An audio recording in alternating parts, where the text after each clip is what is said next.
Hi, everyone. Welcome to our session tonight, Ask the Experts, Securing Your Sensitive Information with Insider Risk. My name is Raman Kalyan, and I'm joined here by my colleague, Aaron Miyake. Aaron. Hi, everyone. Awesome to have you. Before we jump in, there's a few things that we just needed to cover here.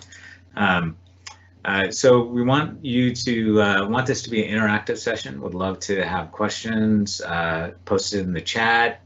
Questions will be approved by the moderator, etc. And also, this session may be recorded. So please don't spam or post inappropriate comments in the chat. This is, of course, a session on insider risk, so we definitely want to keep it, to that. And then, the Microsoft Code of Conduct. So please, I posted this in the chat. Please read it, and looking forward to, having a great discussion. Again, my name is Raman Kalyan. I'm on the Microsoft 365 product marketing team, and I am very happy to be here to have this discussion. And I'm actually even happier because I've got Erin, and Erin works with me, and she's on the engineering side. Erin. Thanks, Raman. My name is Erin Miyake, and as Raman mentioned, I'm a product manager working on insider risk management and Microsoft 365 compliance. So super excited to be here. Excited for this conversation. Awesome. So like I mentioned, Q&A. So let's start off, Erin. Today, we introduced a number of new capabilities for insider risk management that I'm personally very excited about. One of the ones that I'd love for us to really sort of talk about tonight is analytics, the analytics capability in insider risk. What are, from your perspective, and you've engaged with a lot of customers as we built this solution over the last 6 months. What are some of the top benefits and some of the top asks that customers, wanted that we're delivering here? Super excited about insider risk analytics. So, what we heard from a lot of customers was that before they go and set up a policy, or even after they've set up a policy, how can we present to them and surface insights about their insider risk posture and profile for their organization holistically to help them determine not only just what types of insider risk policies they should be creating, but also how can they continue to tune their existing insider risk policies based on these insider risk patterns that we're observing, at an organization and holistic view for them. So what insider risk analytics allows them to do is kick off a scan of their historical Microsoft 365 audit log data for their tenants, so data that already exists for their organization, and use our insider risk machine learning engine to identify insider risk patterns that are already taking place or have already taken place at their organization. And it's all anonymized and aggregated, but it gives them that organization view so that they can use that in creating and configuring their policies.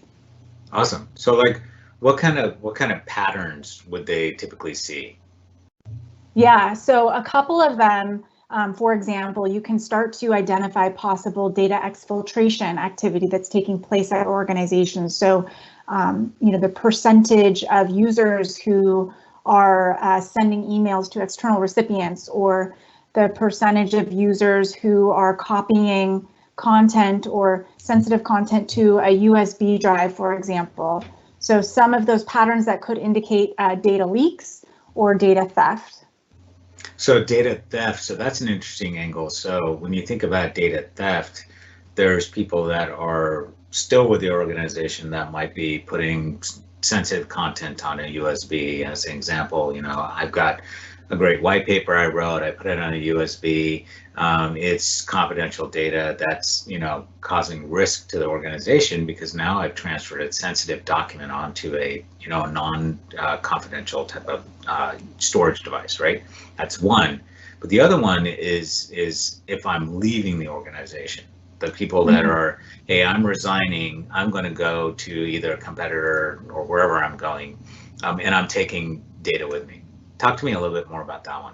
Yeah, so this is one of the most popular policy templates that we have in insider risk management, and it really focuses on detecting possible data theft by users who are leaving the organization. So folks who might be leaving for a competitor, and as Raman mentioned, they want to take some of their IP or other sensitive content with them to their next organization. And so with this policy template, historically, what you've been able to do is configure an HR connector to share resignation and termination dates from your organization with insider risk management to kick off that orchestration of the policy.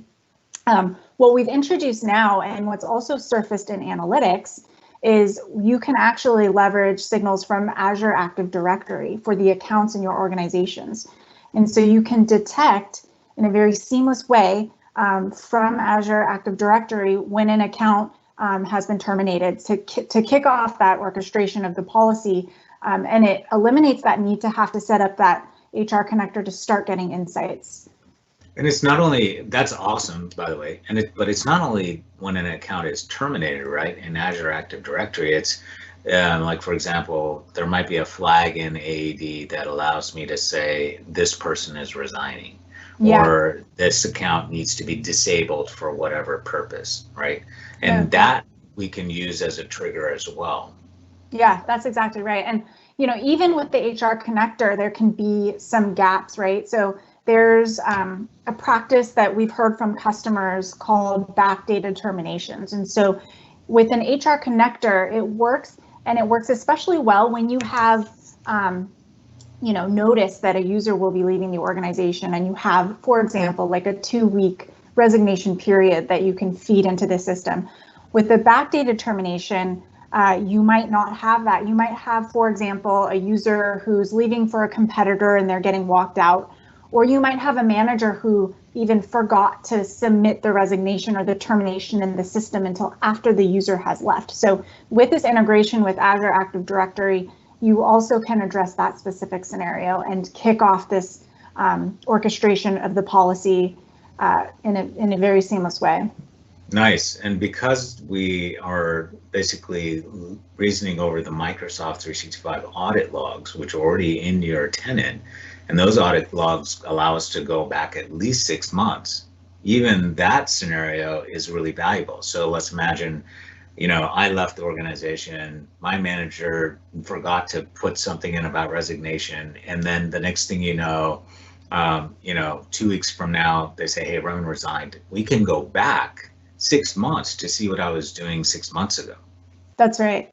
Yeah, and you know, it's valuable even, you know, if you do detect this after a user has left, because you can still have visibility into possible data theft or sensitive information leaks, and you can, you know, have visibility with insider risk management into the specific content that may have been at risk, so that you can still take action. You can not only have the visibility that information might be at risk, but you can take action, for example, with the user's next employer, or you can still, you know, work with your legal team to take action with that user to make sure that the confidential obligation is kept.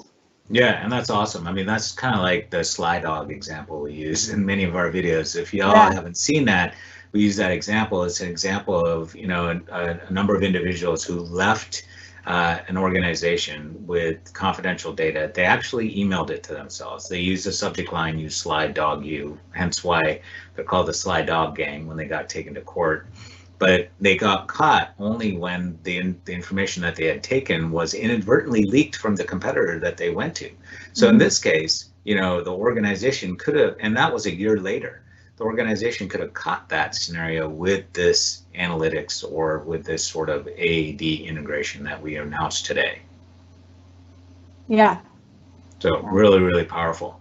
So switching gears, actually not even switching gears, but kind of in tandem to that, one of the things you talked about, like we've had this capability to have an HR connector that does the triggering, is the triggering event. Now we've introduced, hey, AAD integration. What other native triggers do we introduce today? Yeah, no, that's a good question. So for our data leaks policy template, and we have a few variations of that, the triggering event has historically been a user has an alert for a DLP policy. And that's awesome for mature organizations who have DLP policies that are set up. They understand kind of the full suite in Microsoft 365 compliance. They understand kind of what they're looking for, but it can, also be challenging to create a data leak policy in insider risk management if you don't have an existing DLP policy set up, because that DLP policy as a triggering event was one of the prerequisites to get that policy up and running. And so what we're super excited to announce today is a built-in triggering event for the data leaks policy in insider risk management. And so what that allows you to do is basically right from analytics, you can see the insights for your organization. You'll get a recommendation of a policy that you can set up. So if you do have insights around data leaks and it's something you want to address, you can accept that recommendation, kick off the policy wizard, create a data leak policy, and just kind of within 5 clicks be able to set up that policy by using this built-in triggering event. And what the built-in triggering event does from like a technical perspective is it will scan your environment for all of the users that are in scope for your policy and detect possible risky exfiltration activity by those users. And when that risky exfiltration activity is detected, then it will activate the scoring for that policy. It will trigger that orchestration to start. Nice. That is awesome. Thinking of the data leak policy, right? And thinking about the different signals that we have within the policy itself. Talk to me about the breadth of signals. Like, as we think about where customers' data is stored, right? It's stored in multiple locations. Mm-hmm. Maybe it's stored on-premise file shares. It's stored in Microsoft 365. It may be stored in other cloud repositories, right? One of the things I know that we introduced today was MCAS, right? Yeah, the ability to actually leverage MCAS to get signals from those. Talk to me about those signals. Yeah, so with MCAS, and what we've already had in the solution is a rich set of signals across Office and from the device. So you can start to see activity that's coming from the endpoint. With MCAS, what you're able to do is see possible activity taking place on third-party cloud by leveraging, our CASB system at Microsoft, which is MCAS. And so we heard from customers that they wanted to continue to expand that visibility into third-party cloud. And so with the introduction of these new MCAS signals, they can do that. Nice. So I think one of the examples that I typically show in the demo that I do is failed logins to like a third-party cloud provider, mm-hmm. like AWS. That could be an event that I'm concerned about. Or I've taken some files out of SharePoint or confidential, I put them onto my desktop, I then changed the name, and then I sent them to a cloud storage provider like Box or Dropbox. Mm-hmm. So MCAS, we'd be able to see that kind of activity, right? Yeah, that's right. And so it's not just, the possible suspicious kind of data exfiltration or data theft activity, but like you mentioned, the suspicious kind of login. So things that could indicate other concerning activity, or even maybe a precursor to some sort of other concerning activity. Right. And does the MCAS capability allow us to also think about, the hybrid environment where I've got, on-prem and in cloud, or is that delivered through are those signals delivered through another mechanism? Like one of the things that we also introduced today was the Chrome connector. So if I think about, somebody accessing files on a file share, they're typically going to do it via an endpoint device in a browser. Yeah, right. That's right. And that's where the breadth of signals becomes super important, because you think about insider risk, and the pivot is really on focusing on the set of activities and the holistic kind of set of activities performed by a user. And so with the breadth of visibility into activity performed by the user across, our Microsoft 365 cloud, obviously, the device, what we announced a few months ago, even, the physical access data. Yeah, and also, MCAS, as we continue to expand these, you can start to cover more of these scenarios, and you can start to kind of piece together and correlate these different activities to determine if they're concerning, and also, potential motive and intent, so you can take the appropriate action. Got it. Yeah, and that makes a ton of sense. I mean, I think that, as we've we've spoken about it for a while is that today, or not today, but for a long time, many organizations were using sort of a fractured landscape of different solutions, right? They were using things like user entity behavior analytics or user activity monitoring or DLP, and all of those types of solutions require some sort of agent to be deployed on the endpoint to be able to gather those signals, right? And with insider risk management, we don't have that. We don't have any signal. We don't have any agents that need to be deployed. It's native to Windows 10, where we can get those signals. And so, as you're thinking about, getting to the identification of different risks, one of the things that stood out for me in a customer conversation I just had with a CISO last week, and he said, it's really about accelerating time to action. How do I get to identification of the relevant risks and then take action on them to mitigate them? It's not, I don't want to spend a lot of time in plumbing the different signal inputs. I don't want to have to script all of these correlation rules, etc. I want to get to that. And I think that's where the things that we talked about today, the different policy templates we have available and the different capabilities we just introduced, gets you to that.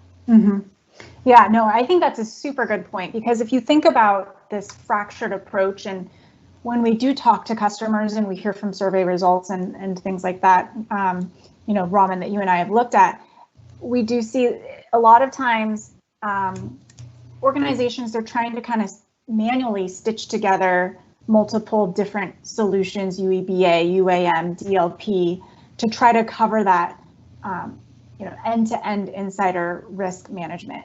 And I think that not only, you mentioned it, I think the requirement to deploy endpoint agents can be super painful. It adds friction to just getting started. It's kind of expensive and hard to manage. It causes some productivity impacts to your users.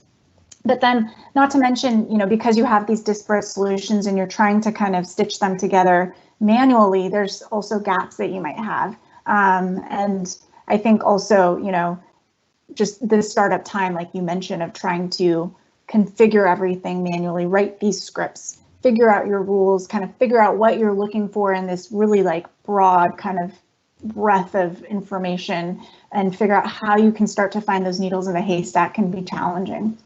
Right. And then as you think about just that configuration piece, right? So we've got these templates available for all different policies, whether it be data leak or data theft, and we've even got one for security violations like malicious software being installed or security controls being turned off.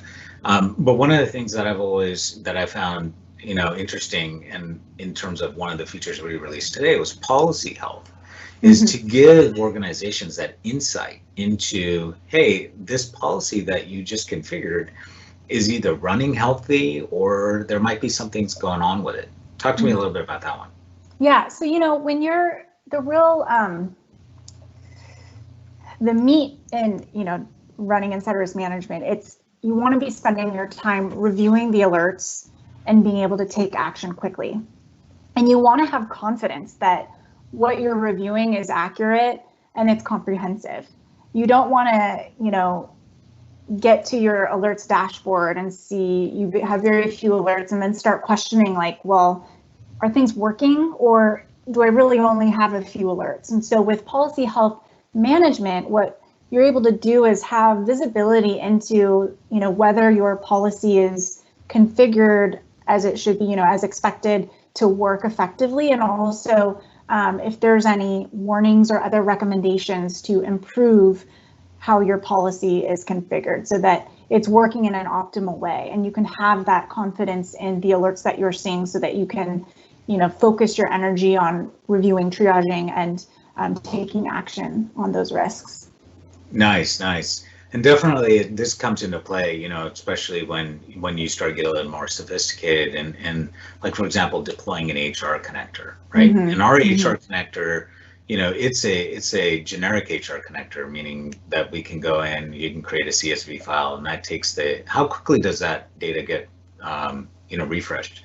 Does the company have control over that? And you know, what other kind of data can we get from that HR connector if they can?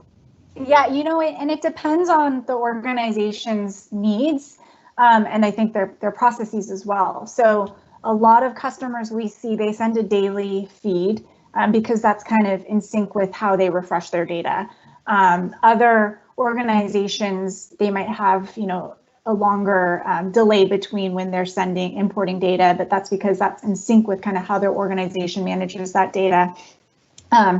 So within the HR connector, you can send, as we talked about, the resignation and termination date to kind of kick off the orchestration for a policy, but you can also send disgruntlement indicators. And this is something we announced a couple of months ago. So you can start to also share some of the possible precursor events from your HR system to use to kick off the orchestration for a policy, such as a performance improvement plan or a poor performance indicator.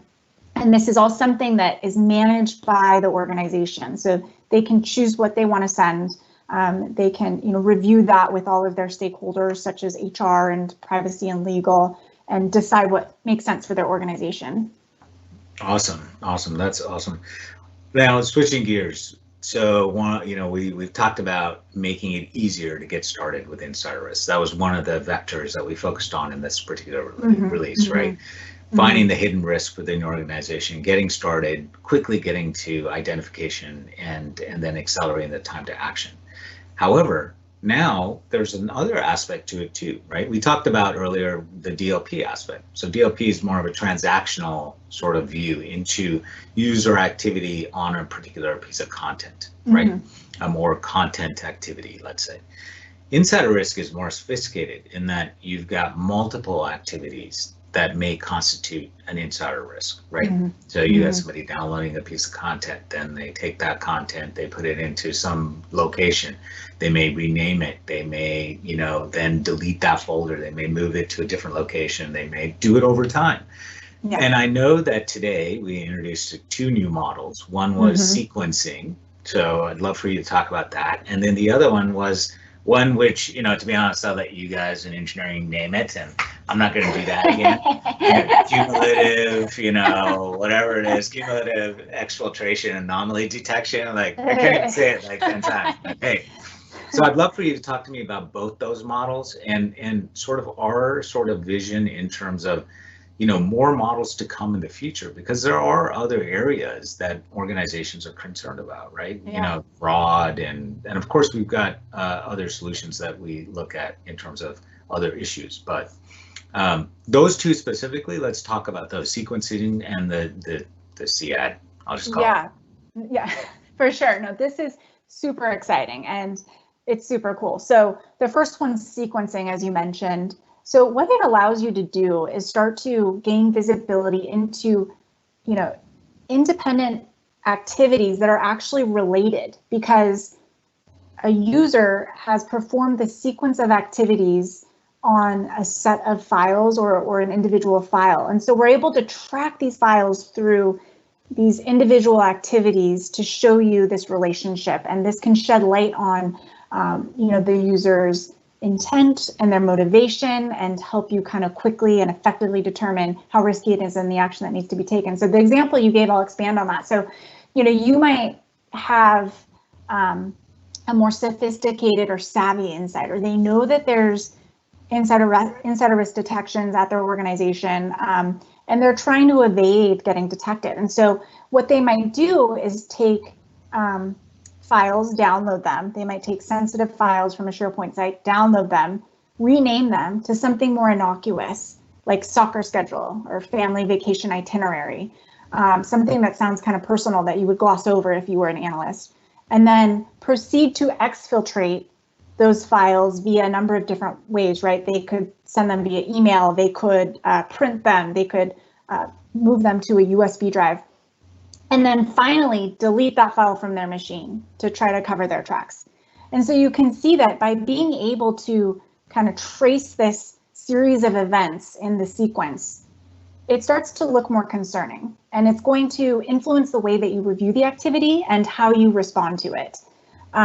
So that's sequencing, you can, and you know, the cool thing about both sequencing and cumulative exfiltration detection is is that it shows you the value of the correlation of multiple independent events. Once you start to correlate them, you see, you know, this insight that helps you drive a more efficient and effective investigation into the activity so that you can manage it appropriately. Yeah, and again, that gets back to the accelerating time to action, right? Yeah, it's about efficiency here. If I'm an investigator, if now the machine has sort of helped me go from, okay, here's a number of different alerts, and you piece it together, and now you make a determination on this looks like it's risky. The machine has already said, hey, these 4 or 5 events together look like they're risky. You make the next determination step on whether it is or not. Yeah, that's right. Yeah. And then, you know, real quickly on the cumulative exfiltration detection, or, you know, as you could call it, it's the low and slow, you know, leakage, right, or data theft. So you can think about it as an insider who they're very, you know, intentional and methodical about how they're leaking or stealing information. So they're not going in and downloading, you know, 10,000 files and then moving all those 10,000 files to a USB drive. They're going in and they're, you know, kind of strategically picking the files that they want to download and then exfiltrate. They could email them, they can move them to a USB drive, so forth. They can kind of, you know, kind of vary the channels that they're exfiltrating this information. And each one of those independent transactions, right, might not be concerning because it's just one file here, one file there. But when you can start to detect that this user has this pattern of, you know, leaking this sensitive information, and you can kind of, again, pivot to the user and say, this looks like this could be someone who's taking this low and slow strategy, then it becomes more interesting and, again, helps the analyst take a more efficient review of the information so that they can take the appropriate actions. Yeah, that's awesome. And, you know, I spoke to Robert McCann about this particular capability a couple weeks ago. And for those of you who don't know Robert's a principal research manager on our team. And this dude is like wickedly smart. And so when he explains it, you know, it can either go over your head, but the way he explains it is really down to earth, right? It's about looking at over a period of time. I might download 1 today and 2 tomorrow, and I won't download anything for another week. But then I download another 2, download another 1, and then over a period of time, next thing you know, I've downloaded 400 of these files.